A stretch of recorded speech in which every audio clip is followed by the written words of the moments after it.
No, Roland, you started it. That's my Alfred brother. It's all good. A lot of folks who go by the White House never pay attention to the fact that there's only one federal agency that shares a lawn with the White House, Department of Treasury. To understand America, power, money. Money, power. How do we drive that messaging home that if we don't confront what is happening to African Americans economically, when we hit 2043, when we're a majority minority country, we might still be in the same position we are today? How do we begin to drive that messaging home constantly? Well, that's what Dr. King gave his life for. He said he was living and working in SCLC to redeem the soul of America from the triple evils of racism, and that's what we went to the Supreme Court and the Justice Department for. War, that's what we went to the Department of Defense for, and poverty. And that's why we're at the Treasury, and that's why the Freedmen's Bank across the street from the Treasury is where Frederick Douglass left us when Lincoln was killed, and John knows that story better than I do. But this is what we did when we went to Chicago. Operation Breadbasket was run by Jesse. Yeah, but it also, I mean, you had Joe Louis milk that couldn't get on the shelf in the grocery stores in the black community. Johnson Products, hair care, couldn't get into the supermarkets and the drugstores. And that's what Operation Breadbasket was. It was about economic inclusion and generating business and wealth in the black community. The rent strikes. People who were living and paying rent and getting no heat. And Dr. King moved us into, was it Lawndale? 16th and Hamlin. And there were children in the bed wrapped in newspaper in 14 degrees below zero. And we just took all our money and put it together and bought coal and set the fires burning to warm up those slums. But then we sued them and took possession of the slums, turned it into condominiums where their notes were less than their rent has been. And so all of that happened in 1966. And we left Jesse in charge of it. And long before he was thinking about president, he was thinking about neighborhoods, and he was thinking about people in grocery stores. Yep. And he was thinking about minority-owned and female-owned business. Yep. So Operation Push, people united to save humanity, right? Serve. Serve humanity. No, save humanity. Reverend Jackson, on that point, a lot of folks, they have heard of Breadbasket, and then they'll say, oh man, I get the boycott thing, but the kind of pressure you were applying to companies really created a number of black millionaires who were shut out of those stores after the Fair Housing Act, Civil Rights Act, Voting Rights Act. Talk about how critical that was to developing a black economic base in Chicago and across the country. It seems that, first of all, thank you very much. It seems one thing we have to deal with is some policy behavior and some private behavior. That is to say that if you spend more than you have and vote less than you have, that's the formula for suicide. If you spend more than you have and vote less than you have, that's the formula. You must spend less than you make and vote all you can. You got to reverse our psychology. That's one piece of it. The second piece of it is y'all can clap on that. Go ahead. The second piece of it seems to me is that we've got to look at today, 50 years after Dr. King's assassination, 54% of all the African Americans make less than $15 an hour. Half of them make less than $12 an hour, and half of them less than $9 an hour. That's working poor people. And then the other group is in what they call credit card debt. Yeah. How does one leverage that money in ways that you begin to get returns on your investment. And it seems to me just as we have focused on leveraging our votes to get elected officials, we're also going to leverage our economy to get the private sector, and that's where the wealth is. Yeah. Roland, we went to, as you know, went to Silicon Valley. You worked with us on this project. We went to Hewlett Packard, and they said to us, we cannot share information about EEO1 because it puts us at a competitive disadvantage. So we bought stock in 25 companies. Yep. They gave us the right to go to shareholders meetings, and from that we raised the point of shareholders. They now have 4 blacks on the boards because the 100 largest cities are majority black and brown. We have economic leverage as we have political leverage. Now, before you did that, Facebook had no African Americans on their board. Ken Chenault is now on their board of directors. Twitter had no black folks. Deborah Lee is now on their board. And that was because of that level of pressure. Jim Bell's on the board of Apple. Yeah, Apple. Jim Bell at Apple. John Thompson's on the board now as chairman of the board of Microsoft because we use our economic leverage. And so just we have votes to fight with, we have dollars. In Chicago, in effect, what we did was you had this huge market of people who we couldn't even pick up the garbage. We don't pick up the garbage in a single city in America. Sludge is fudge if you're on the truck. Hold up. And when you say don't pick up the garbage, we worked for the city, you mean who owned the contract? Yeah, I mean, if you got say, an X chain store and they have 6 barrels of waste a day, you pick it up, you can leverage that to get your truck and leverage that to bury it. And so that the ability to pick up our own waste is a multi-billion-dollar industry, for example. We could not get Johnson Products on the shelves. We couldn't get Johnson Publishing Company on the shelves. And we said, we want to cut, if you will, a mutually beneficial. You don't do business with us, don't do business with you. We began to leverage that and begin to open. But we went a step further because we couldn't stop at ghettonomics. We have more than our side of town. We demanded that the state treasury begin to put money in black banks. We begin to focus on pension funds. That's our money too. Is that the Wall Street Project? But the point is on Wall Street that I would make the case that we have 4 stages to our struggle. I would make fundamentally the 246 years of legal slavery. We had no rights. And when we got free, we never got equal. And for a moment we got equal, the gesture with the Freedmen's Bank, but they withdrew from that. Yeah. The second stage was Jim Crow. 5,000 blacks were lynched between 1880 and 1950. Then the right to vote. Now, beyond slavery and segregation, and voting is access to capital, industry, technology, and deal. That's what we're now at the 4th stage of our struggle. Access, that's why they have the CRA guy sitting here. Access to capital, industry, technology, and deal is the time of our season. John, when you were on my TV One show, News One Now, and first of all, let me thank all the folks. Y'all keep telling me how much you miss it. I certainly appreciate that. We had a great 4 years. Brother was blaming me. I said, look, I didn't decide to end the show. Calm down. But again, thank you for folks who watched it. It was great. But trust me, I'm working on something else. I'll let you know soon. John, when you were on the show, it was very interesting. You were on with your book. And I had some other folks who were on the panel. Yeah. And there was this fierce fight. And you would try not to engage, but you had to engage. And they were making the argument that you should not be focused on money. You should be focused on police brutality, criminal justice reform, mass incarceration.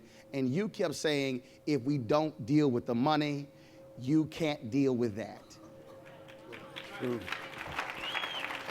Or said another way, as Shimon Peres told me when I was in Jordan before, a few years before his death, he told me, John, people are going to criticize you when you embark on this mission.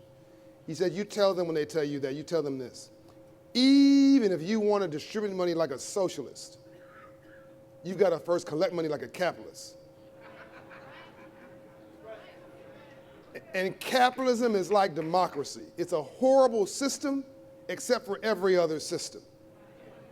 So if we're subject to it anyway, when you're being run out of town, get in front of the crowd and make like a parade. We've got to turn on so-called negatives into so-called positives And I'm not going out. I'm just sick and tired of being sick and tired. And we're not dumb and we're not stupid. It's what we don't know that we don't know that's killing us. And this is a quote I borrow from Reverend Jackson. When the playing field is level, you tell me if I get this right now. When the playing field is level and the rules are published, we succeed. The reason we do so well in athletics, we're so dumb. Repeat it, whenever the playing field is even, and the rules are public, the goals are clear, the referee is fair, and the score is transparent, we can make it. But if on the football field, if we had to run 13 yards for a first down because we came from a broken home, the white people inherited it and had to run 7 yards for we couldn't make no folks. The reason why we make it so well because it's clear that 10 yards for all first downs, 3 points for all field goals, and you can see it when it goes to the uprights. And where life is visible, or where we have people behind closed doors who take light in dark places, we can make it. Nothing wrong with us, something wrong with the system. The both of you were at Mason Temple on the night of April 3rd, 1968, when Dr. King gave his mountaintop speech. Now, it drives me crazy that most people have only heard the last 2.5 minutes of that speech, but it was a 43-minute speech. And a significant part of that, he talked about economics. Yeah. He referenced you, Reverend Jackson, saying it's time to redistribute the pain. To your point, Ambassador Young, that speech he said, we put money in a black bank. He talked about what SCLC did in Memphis. He talked about boycotting the companies that don't do business with us. That was an economic speech, and it was a blueprint that he sort of gave. And it's interesting to me that so many people don't want to focus on that. What he was saying is we have to put pressure on folks that if you take our money as consumers, you need to employ us and do business with us and our own companies. How do we drive that messaging home today when folks say, we shouldn't do that stuff, that's old stuff, we way past that, Ambassador Young? Yeah, but let me just say something that you mentioned that I didn't know. We're not asking for anything when we make somebody put Ken Chenault on the board. You know, I mean, Ken Chenault knows more about business than anybody. I mean, Facebook is all young folk. You know, and putting him on the board there is a blessing. That's sending a wise man who knows the global economy to a bunch of kids who know computers. Now, the same thing is true with poverty, that the market growth is always at the bottom. There was a book came out of Michigan. The fortune is at the bottom of the pyramid. Yeah. And we've been saying for some time that if you want to put money in Sears Roebuck, that was fine when I was growing up. But Sears went to Chicago and forgot the poor. And Sam Walton moved in, and Walmart now is the largest company, was the largest company in the city for a long time. Mm-hmm. And a Walmart stock was doing better than a Neiman Marcus stock. Mm-hmm. And so there's so many more poor people that if you bring poor people or poor nations into an economy, it's the best way to grow an economy. Roland, I want to say again, here, if you spend more than you have, you become a debt slave. Mm. And you vote less than you have, you're foolish. If you in fact spend less than you have and can save and leverage and vote all you can coalesce. We got to reshift that. The idea in Memphis was that if Mayor Loeb was not going to recognize the sanitation workers, we're going to use our economic leverage to put pressure on corporations to make them either you respect these workers or we undermine your economy by not participating in the economy. And Dr. King said, we said, let's redistribute the pain.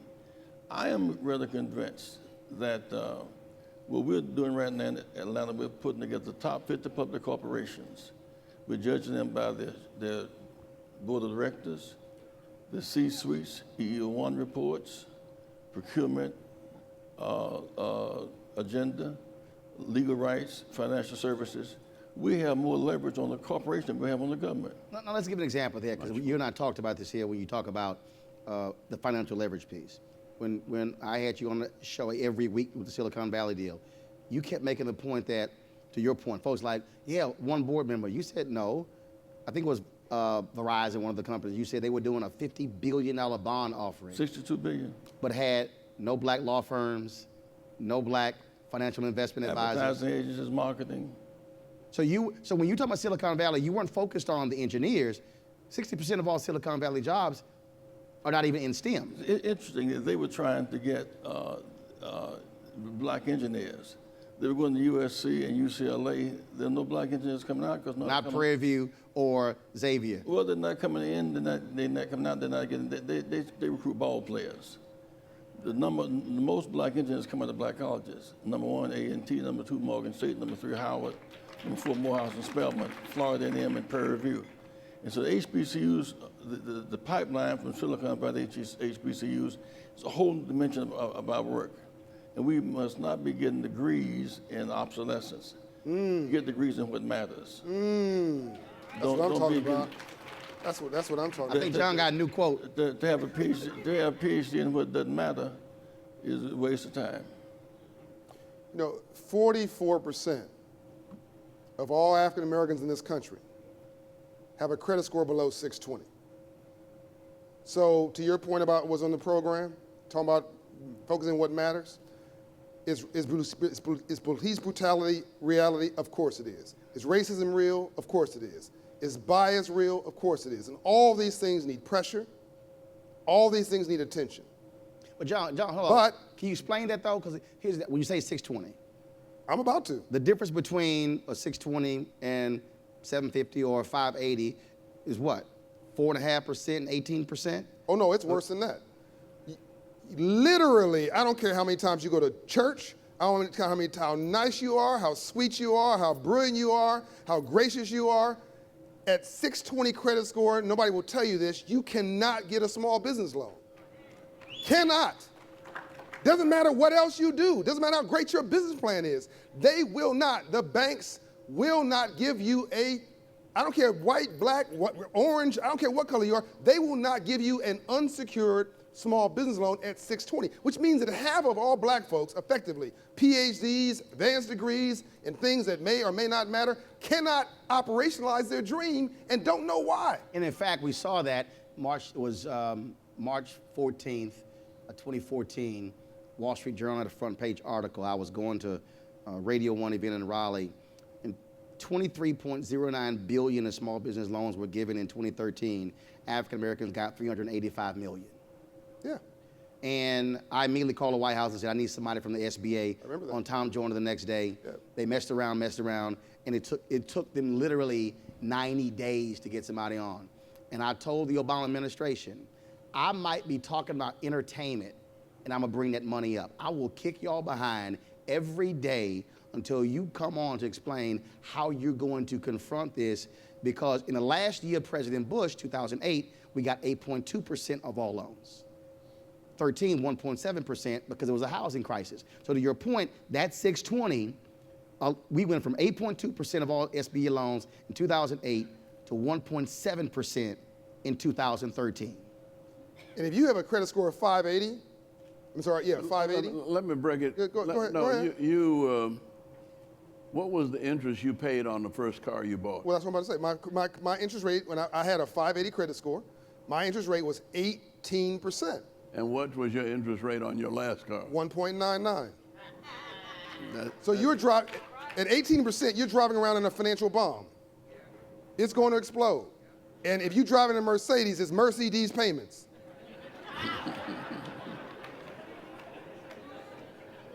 So there may be two Mercedes on the highway, one's at 1.99 interest rate, one's at 18% interest rate, One of them is literally driving you into the poorhouse. And so for the people who are watching who might say, but John, I don't want to open a business, what we're saying is that at 580 or 600, you are paying so much more to live. And to your point, you are going to always be in debt. So you're paying more for everything. But wait a minute, half of all, Reverend Jackson will tell you this, I learned this from him, half of all employers check your credit.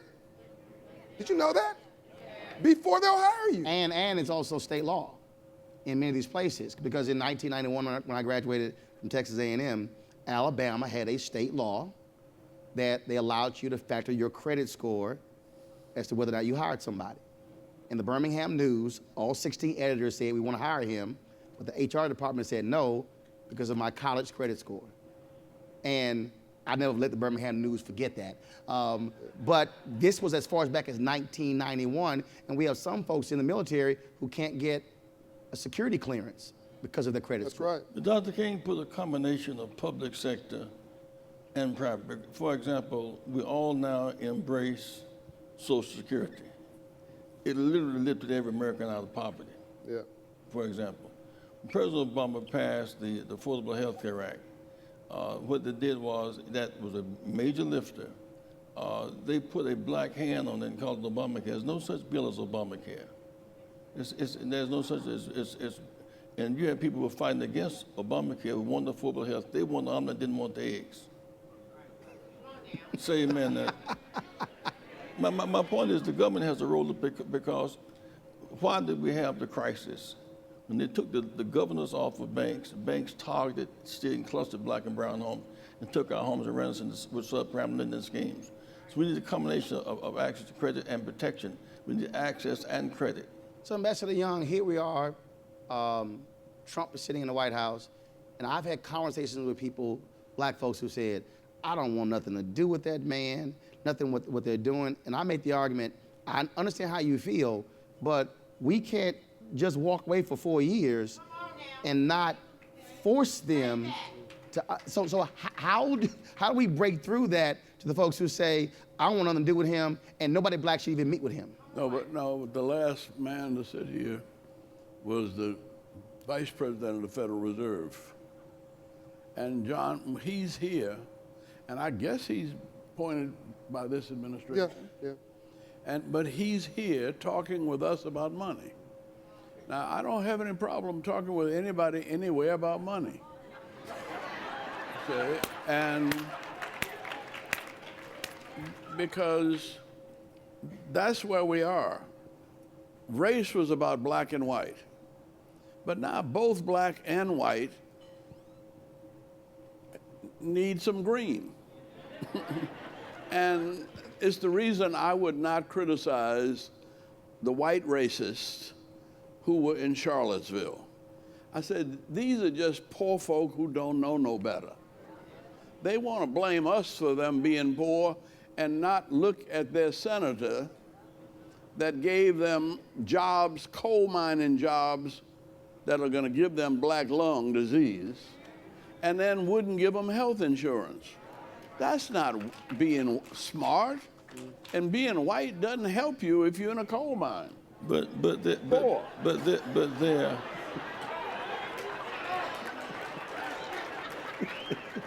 Actually, walk out black. But Inside.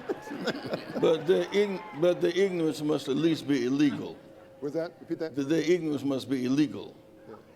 Ignorance does not give them the right to violate people's basic rights. No. Because in a real sense, why are whites so abundant when we got freed in 1865, 246 years after slavery, we were behind 246 in everything. Slavery was legal. Jim Crow was legal. Denying us access to banks was legal. Denying us access to get a bank licenses was legal. And it was taken back from us arbitrarily. That's why a combination of voting and the economy. That's why both are both are very important. So, Reverend Jackson, you would agree is the question that civil rights or social justice and economic empowerment or the financial aspects of this movement have always been intertwined? Yeah, for example, there are 19,000 automobile dealerships. We had 900, now we have 340. Wow. And we bail out the auto industry without bailing out blacks who had been locked out. And that was a bad thing. We were race insensitive and should have been race sensitive, race conscious of the fact we had just got in 1966 in Chicago with Al Johnson. And the same is true with the automotive industry, all the suppliers. There's nothing we cannot do in that industry, but without protection of law, we can't get it. And that's so fundamentally true. And that's why we must afford affordable health care and affordable. These kids who are now marching, and thanks be to God they are marching, but if you march unregistered, you're kids. If you march and vote, you're distinguished constituents. They must use their leverage to vote. Also use their leverage to spend and to invest. John, we must be shareholders, not just sharecroppers. I'll go to a given GM board meeting, and there'll be 200 people deciding multi-billion-dollar decision. Be 300 people there, and 3 blacks. The 2 who watching me and me. I mean, I'll go to the Coca-Cola board meeting here in Atlanta. There'll be 300 people at the Coca-Cola shareholders meeting. Coke is the #1 purchaser of sugar in all of Africa. The #1 employer in all of Africa is Coca-Cola. From South Africa to Egypt is Coca-Cola. And yet, given that they buy more oranges, the #1 purchase of oranges in all of Latin America is Coca-Cola. Making those competitions, they right in Atlanta, 300 members at the shareholders meeting, and less than 5 African American. The new battlefield is not at the Board of Education meeting protesting with the picket sign. It's at the shareholders meeting is a new platform. Ambassador, Ask George Soros, that the white fellow sitting right there. George, sir. Ambassador Young. Actually, that's George Frazier. But yeah, I see you, George. Ambassador Young, when Maynard Jackson was elected, 0.0012% of all contracts in this city went to African Americans. So that's 12 cents out of every $100. He used the power of the mayoral office to say to banks, I have folks who got city contracts, extend lines of credit to them. I have folks today who say, oh, you can't do it today. I'm trying to understand why not. If cities are still putting millions of dollars in banks, why can't a mayor or governor say, these are people who've got city or state contracts, you should extend city, lines of credit to them, and if you don't, we'll put our money in a bank that does. Well, the city of Atlanta did that. And some of the company that was doing the food service at a number of black colleges was not able to get a loan. So we had to do it legally. We put out a request for a proposal. Who will offer opportunities for minority business to get lines of credit like other business? And only one bank showed up. And so we took all the city money and put it in that bank. And then all of a sudden, when they realized what was going on, then everybody else came to attention, and we told them why, and then they started doing a little better. But it's interesting when I bring it up to mayors today, they look at me like I'm crazy. They go, well, I don't know if I can do that. And I'm going, no. Why not? Well, you have to do it. And Maynard actually held up the airport for a whole year until there was an agreement that 25% of each and every contract, and not just the lawn mowing or the cement mixing, but we integrated Wall Street because we would not sell bonds in a company that did not have a black vice president capable of making deals with cities. And I think the whole, NAS, the National Association of Security Professionals, there must be 5, how many of them now? I don't know. But they all started here because Atlanta would not do any business with anybody that did not have a minority investment banker in their portfolio. Roland, if I might make this case, most of our businesses are post-1965. Yeah. Probably most of our businesses were funeral homes. Today is 2.6 million black-owned businesses, 2.5 million only have one employee. Because when we become mayors of cities, the procurement list, lawyers, advertising, marketing, jobs that are not even on the radar screen. When we got the right to vote, all of a sudden we start getting black auto companies and McDonald's and Burger King franchises. With the vote comes the power, with the power comes the vote. That's why there's a dynamic interplay between civil and civil rights, because one plays upon the other. Right. But the vote protects the money. The money invests in the vote, and it's a dynamic between oaths and votes. It kind of goes together. Yes, absolutely. So I was talking about I want to talk about the impact of Reverend Jackson. Oaths and votes, you got that? Yeah, I steal everything you. Everything.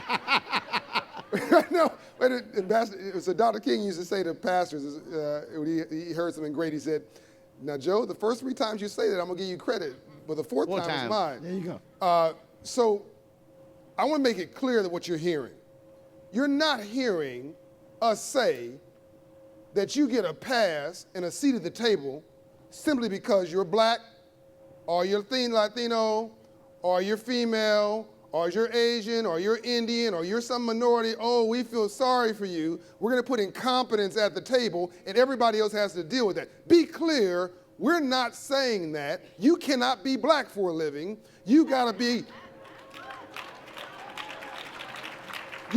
a great leader who happens to be black and not just a black leader. So I'm at what was recently CBS Radio, formerly has been bought, last week, and I'm doing an interview, and I mentioned that Reverend Jackson's coming to speak. They light up like a Christmas tree. Now, a friend of mine I've known for 10 years, who's the general manager of that station, is Rick Caffey. Rick Caffey, anybody know Rick Caffey? He's a bad brother, sharp as a tack.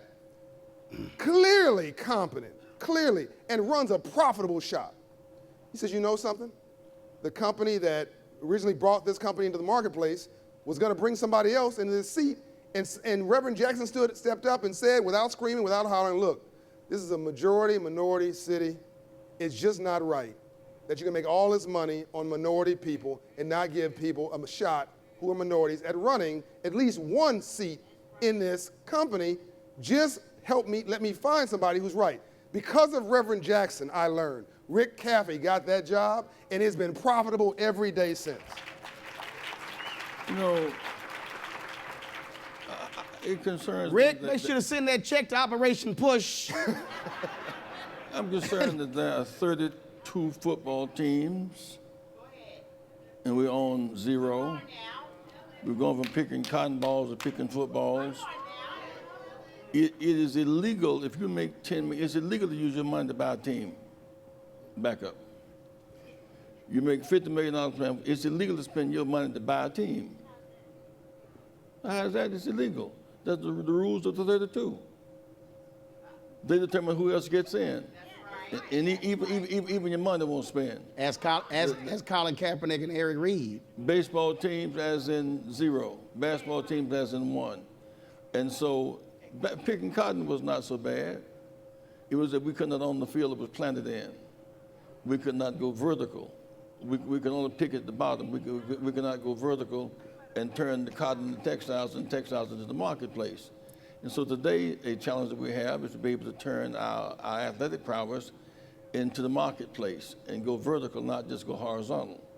Because while we run up and down the field horizontal, running and getting gold rings, they run up and down getting silver rings.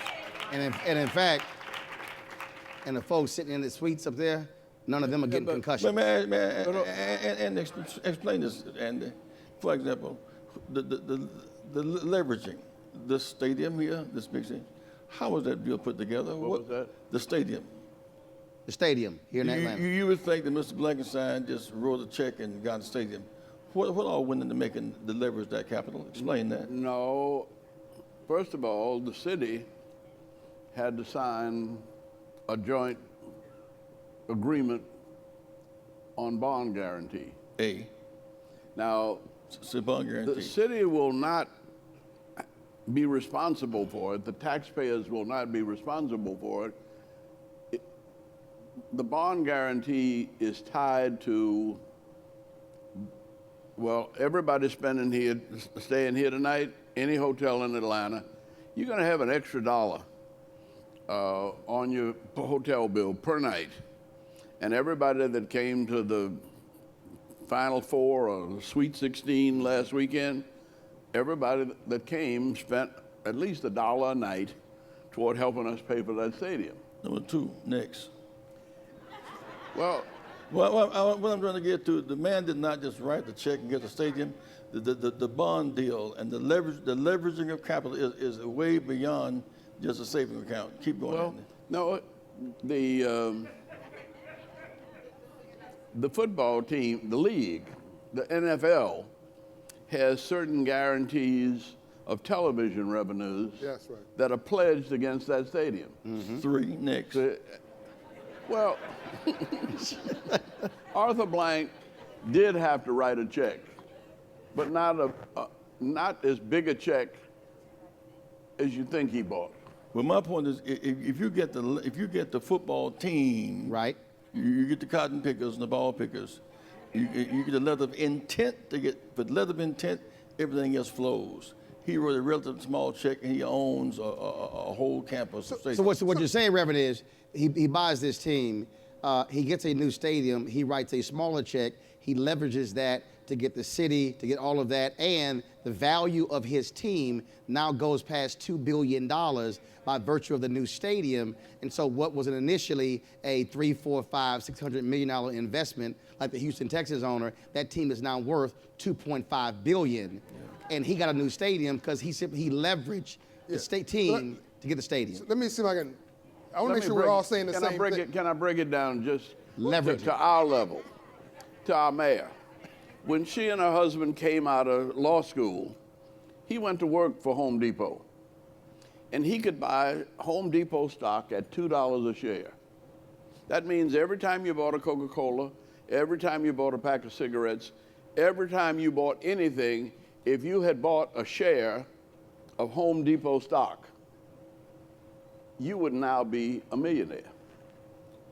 And that's how they were able to set aside money, because those $2 shares that started out in the beginning with Home Depot are now worth about $200 a share.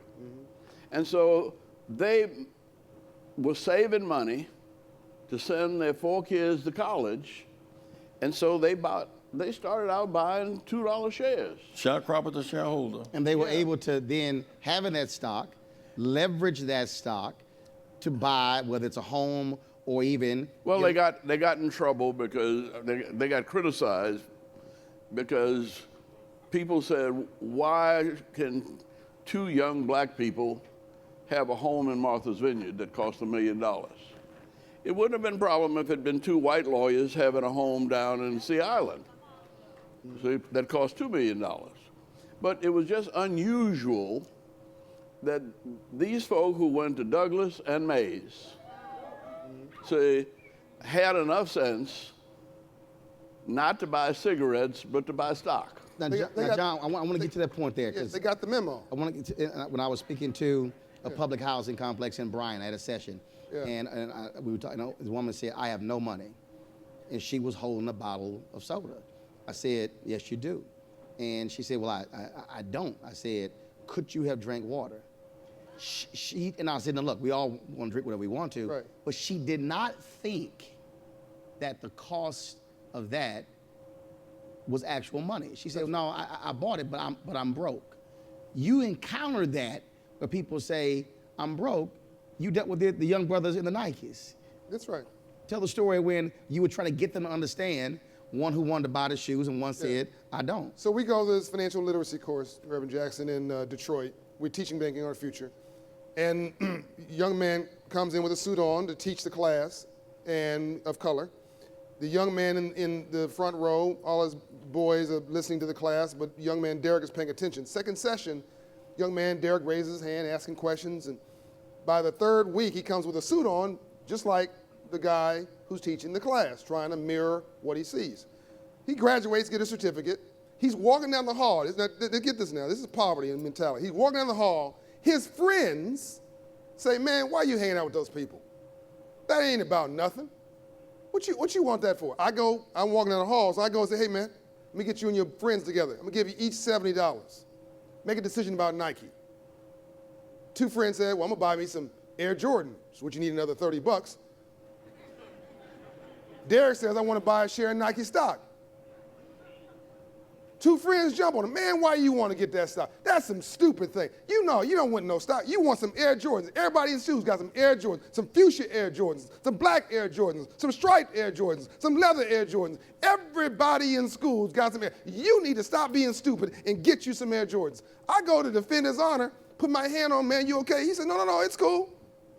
I want them to buy those shoes.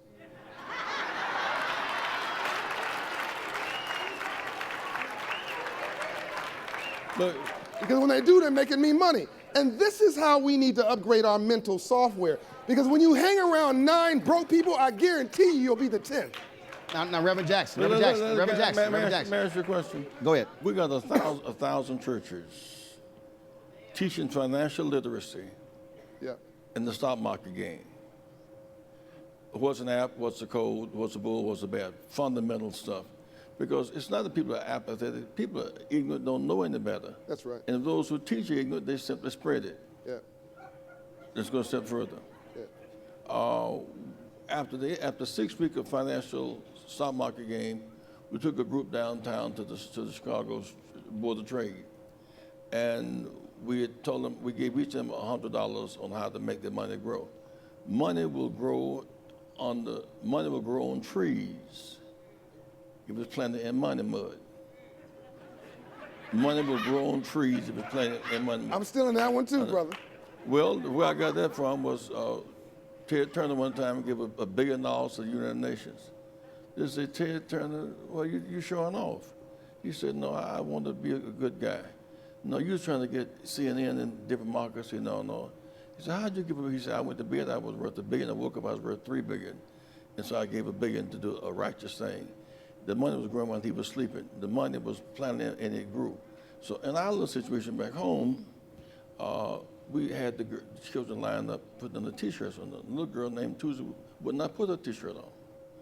I thought she was being recalcitrant and kind of not kind. She had some raggedy blue jeans. I thought she was raggedy because she was impoverished. I didn't know that she bought them raggedy. I didn't understand. Yeah. I don't understand what the hell that mean either. Buying raggedy jeans. I understand. Get it. And so she said, is the press out front? We said, yeah, the camera's here. She said, well, I want to wear my own T-shirt because I have bought some stock in Old Navy.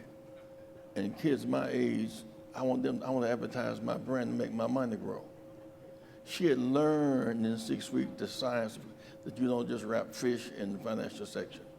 So if our kids come out of school and don't vote, they've not been taught to vote. They come out and don't spend capital, they've not been taught. Say children, Right. say children must be taught Let's be taught the power of their vote. of their vote. Every high school senior class, 17 years old today, 18 by November, is eligible to register and vote now.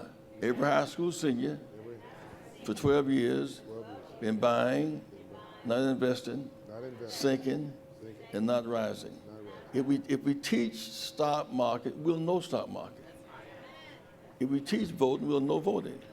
And I challenge teachers, Andy, to teach what matters. And votes and stocks matter. Ambassador Young. Here's what we teach and don't believe. Ted Turner had $3 billion and pledged $1 billion to the United Nations. And about 2 years later, CNN and the United Nations had gotten so big that somebody bought them out for $9 billion. AOL. Yep. See? And so I was on the United Nations board and I said, Ted, you don't believe in God. See, he says he's an atheist. I said, but I just want you to notice that you gave $1 billion and you got $9 billion back. You can't beat God given. Now, And he probably said, write "Thank you, that down. Thank you, You've Jesus." heard that over and over and over again. But when you invest money and when you give money properly, it grows. And that's what we're about. We're about understanding the money. And I've been as guilty as anybody else. And Dr. King was guilty of not taking the time to understand money because he was afraid. He said, every civil rights organization that has been undermined by money. Most of our churches. But the other thing my daddy taught me when I was a little bitty boy, he said, see this soap? This is ivory soap. It's 99 and 44/100% pure. He said, now that's pretty good. I said, yeah. He said, that ain't good enough for you. Ivory soap is white, and you black. You cannot cut a corner. They're going to be watching you cutting a corner. You have to be 100% if you're dealing with other people's money or your own. That's right. And so that honesty and integrity factor has got to go into everything we do, and they don't believe that there's nobody watching you. That's right. The more successful you get, That's right. the more people are trying to figure how to take you down. That's right. Now, unfortunately, that's the way life is. That's right. Well, That's- in the fact that the sum total of lessons that we've learned all matter. For example, when I hear that I have a dream part, the climax part that Roland refers to all the time, from Texas to Florida to Maryland, we couldn't use a single public toilet, medical degree, PhD degree, or whatever degree you had. We could not take a picture of the lawn of a state capitol from Texas to Florida to Maryland. We could not buy ice cream at Howard Johnson. We could not run a room at Holiday Inn. Black and brown soldiers cried because they had to sit behind Nazi POWs. So even money without dignity does not work. Dignity matters. Dr. King led us on the dignity. Out of the dignity comes the self-worth and the community worth. And so Dr. King taught what was in time. He took us from Jim Crow, the right to vote. Now we have some unfinished business. When people go to Memphis next week, don't just come to the balcony where he was slain. Beyond the crucifixion, the resurrection. He ain't there. The stone has been rolled away. He gone. The stone has been rolled away. He marched in Washington Saturday when his grandchild spoke. He marched. He's alive when we got Mandela out of jail. He marched when we got Aristide out of back in Haiti. And even under the Trump situation, when it's real dark, you see the stars more clearly. This year, we had the governor's race in New Jersey. We won the governor's race and got a black lieutenant governor, even under the Trump era.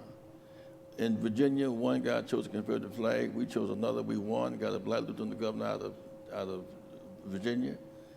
And with Trump and the Roy Moore, we beat them in Alabama. We can take the Congress back. Black woman running for Georgia, black man running for governor in Florida. And the votes are there, the mentality is there. 500,000 blacks in Georgia unregistered. If our mind is there, the means are here. If we use the means, we'll get our goal. Last question. But let's Go ahead. While we talk, I'm all for politics, but everybody can't be governor. Everybody can't be Right. mayor. We had 9 people. We had 4 guys from Morehouse that couldn't talk to each other, and we came within less than 1,000 votes of losing all of the progress that we've made in this city. When you go up to your room tonight, look out. Any way you look, south, north, east, or west, none of that was there when Dr. King was slain. I came back here Maynard came back here and ran for the Senate. I came back and got pushed into Congress. Not because I wanted to be a congressman, but that was the last meeting we had before Martin Luther King went to Memphis that Monday morning. He was with John Conyers, Harry Belafonte, Dick Hatcher, and myself and Ralph Abernathy, and he was saying we got to take this energy that we have in the streets marching, and we've somehow got to translate it into electable officials so that we don't have to march every time we want to do something. Now, once we get somebody in, I was glad that I got sworn in as mayor, not wanting to be. At 10:30 in the morning, I got to City Hall about 1 o'clock. At 2 o'clock, they came to get me out of the office, and I hadn't even gotten my shoes off and gotten comfortable. They say, they picketing you out there. I said, who's picketing me? Said, I don't know, there's a whole bunch of folk out there. They saying, tell old Pharaoh to let my people go. And I go out there, there's Jose Williams, and James Bevel, and James Orange, all my boys. I said, what? And then I realized, this is a blessing. The more hell you raise with me, the more leverage I got. So pick it on. We'll sing We Shall Overcome Together. And so you got to, when you put somebody in, you got to back them up and make them do the things that are hard to do. Are you suggesting the lack of applied pressure on Barack Obama did not help us? It hurt him. I'll say it. And The it answer hurt is us. yes. The answer is yes. We never would have let anybody get away with bailing out the automobile industry and losing 2/3 of the black dealerships. I mean, we wouldn't have, and it wasn't just him, but none of us were close to him. And it was your mayor, Rahm Emanuel, and the former Secretary of Treasury, what was his name from Bill Harvard? Daley. Daley. Daley. No, the treasurer from Harvard. Oh, Jack Lew. No, but anyway, Which one? Larry Summers. Oh, White House Council Economic Advisor. Yeah, they would not let even Sheila Baird, who spoke at this conference a few years ago, they wouldn't let her talk. She quit. They wouldn't let Elizabeth Warren talk to Barack Obama. He was isolated from people who could have helped him to help us. And it wasn't racial. And that's why you have to find a way. I never took a penny from the Carter campaign. Because I wanted to have the leverage. I didn't need a job.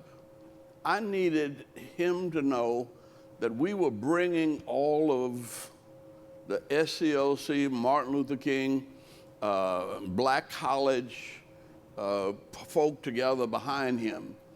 And that's what gave me the access to say whatever I needed to say. All he had was peanuts. Last question. You ain't right for that, Reverend. You ain't right. You ain't right. You ain't right. George Washington Carver did a hell of a whole lot with that peanut. Last question. But he wasn't from Plains, Georgia. There are a lot of people hearing this conversation, and I guarantee you somebody in this room is saying, man, if we can just get all of the decision makers together and get consensus, we can sort of fix this problem. The reality is there are more people sitting in this room right now than who were sitting in the church basement in Montgomery in 1955. A handful of people took a one-day boycott, made it a week, went 381 days, and then went on a 13-year odyssey that changed the world. What do you want each individual in this room to do when they leave here to advance this conversation we've talked about? John, I'm gonna start with you. What's the So- challenge for every person sitting in this room? So I want you to leave tonight, and you're about to get some real a wonderful send off for my friend Chris Tucker, our friend. But I want you to leave tonight full of hope, yes. But I want you to show up tomorrow recognizing God gave you 2 ears and 1 mouth, so you listen twice as much as you talk. Come back tomorrow with a open mind and a filled pen, and be ready to get to work. Number 2, we need to stop saying stupid things like we hate rich people. No, you don't. You hate rich people until you become rich. So what we're saying is, I don't understand the system. I'm smart, and I thought that I should succeed. And when I don't, the rest of the system must be corrupt, because we never got the memo on money and how this system works, which is fair, a fair analogy. Now, what we did here to bring this home, we got billionaires here tonight, next to multimillionaires, next to Fortune 500 CEOs, next to thousandaires, next to somebody trying to buy some air.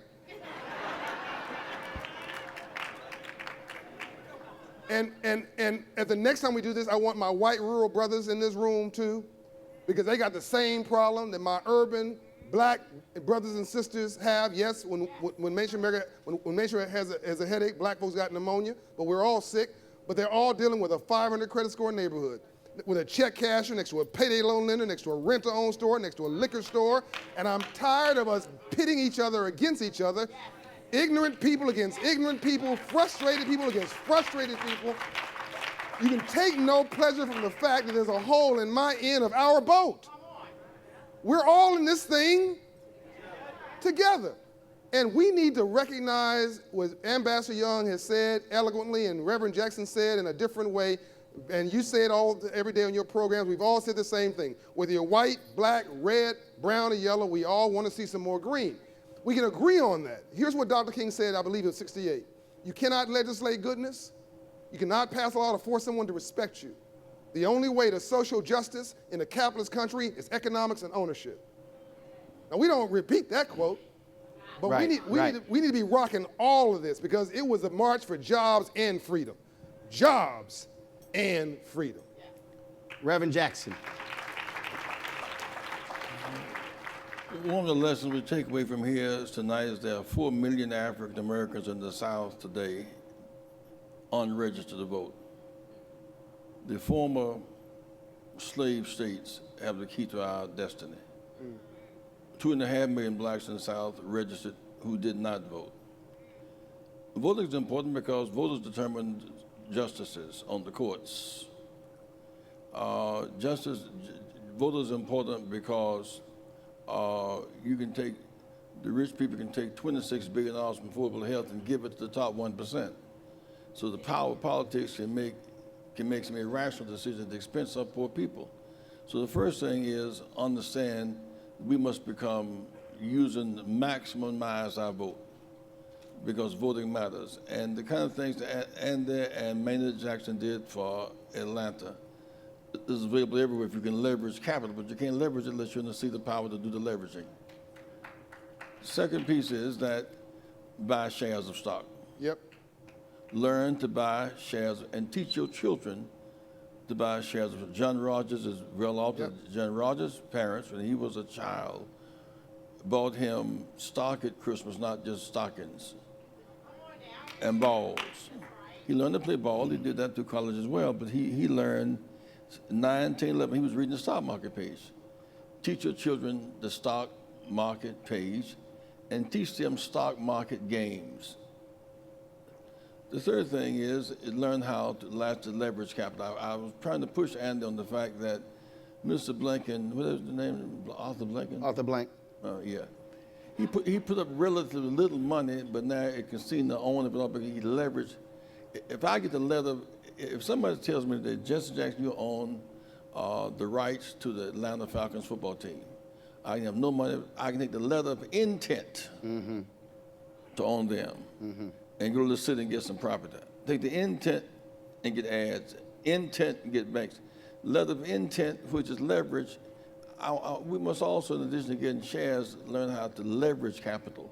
And I think no one has leveraged capital, I think, better than the Young has, and the man as a tandem. Because you would not have had the Olympics in Atlanta had not Andy and Maynard leveraged their collective moral authority to get the Olympics in Atlanta.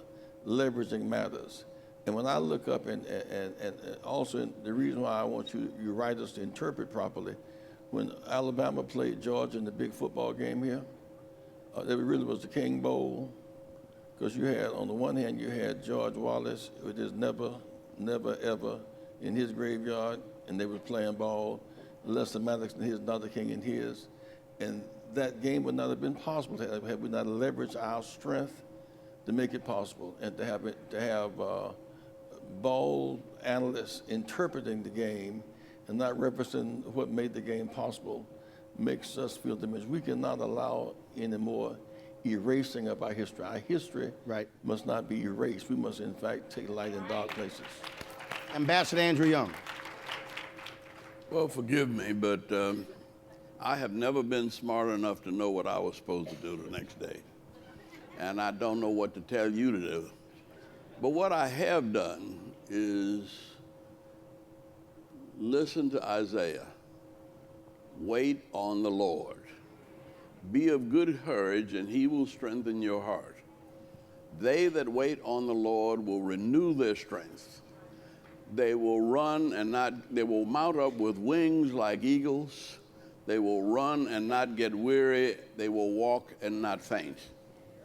And so I will quote Ralph Abernathy and say, I don't know what the future holds, and I can't give you directions for the future. But I just told you who holds the future, and you know too. My final comment. I guess it was a couple of years ago, John and I were talking, and John was talking about, hey, I want to get my message out, things along those lines. And I said, John, stop with the quick little videos. I said, you need to be live streaming on Facebook. And so you passed how many views now? 55 million. 5 million. 55 million. 55 million since we had that conversation.